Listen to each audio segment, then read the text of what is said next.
हे गाईज, आज आपण बनवूया सँडविच अगदी सोप्या पद्धतीने आणि मोजक्या सामानामध्ये. बघू शकता किती छान वाटत आहे. खायला पण हे एवढेच टेस्टी वाटत असते. चला तर बघूया कसे बनवायचे सँडविच. याकरता मी काही सामान घेतले आहे. याकरता मी पनीर मोठ्या किसणीने किसून घेतली आहे. त्याचबरोबर गाजर, पत्ताकोबी, कांदा, शिमला मिर्च हे बारीक बारीक चॉप केले आहे. तसेच सँडविचमध्ये लावायला कांदे, शिमला मिर्च गोल आकारात कापून घेतले आहे. त्यासोबत हिरवी चटणी, टोमॅटो सॉस, चिली फ्लेक्स, ऑर्गॅनो हे संपूर्ण साहित्य यामध्ये लागणार आहे. आता आपण जे पनीर किसून घेतले त्यामध्ये बारीक चॉप केलेली पत्ताकोबी, शिमला मिर्च, गाजर, कांदे मिक्स करायचे आहे. तसेच त्यामध्ये आपल्याला चिली फ्लेक्स, ऑर्गॅनो, बारीक 2-3 काळे मिरे ठेचून यामध्ये टाकायचे आहे. आता यामध्ये आपल्याला मेयो मिक्स करायचे आहे.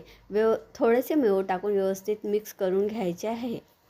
यामध्ये चवीनुसार थोडे मीठ पण टाकायचे आहे. संपूर्ण साहित्य मिक्स झाल्यानंतर आपण पुढील प्रोसेस करू. संपूर्ण साहित्य आता व्यवस्थित मिक्स झालेले आहे. आता एक सँडविच ब्रेड घेऊन आपण त्याला टोमॅटो सॉस लावायचा आहे. टोमॅटो सॉस व्यवस्थित पसरल्यानंतर आपण जे साहित्य तयार केले आहे ते यावर पसरून घ्यायचे आहे.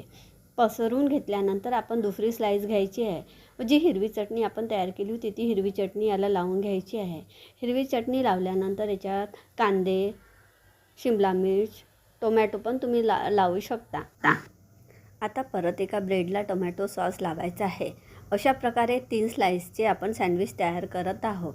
आता हे संपूर्ण सँडविच ब्रेड एकावर एक ठेवून आपल्याला अशा प्रकारे तयार करायचे आहे. वरून आपल्याला यावर बटर लावायचे आहे व अशा सँडविच स्टँडमध्ये हे तयार केलेले आपल्याला लावून घ्यायचे आहे.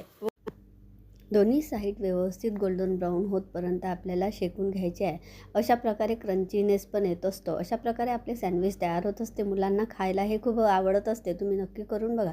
तुमच्याकडे सँडविचचा तवा नसेल तर तुम्ही साध्या तव्यावर सुद्धा आपण हे सँडविच अशा प्रकारे गरम करू शकतो. तुम्ही नक्की करून बघा.